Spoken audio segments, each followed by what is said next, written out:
đang bling này. Đang chớp tắt á hả? Đang chớp tắt. Ok, cool on rồi phải không? Fan auto. Dạ. Ok.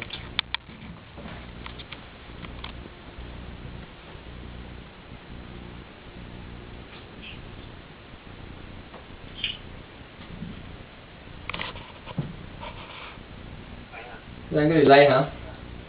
Dạ. Ok.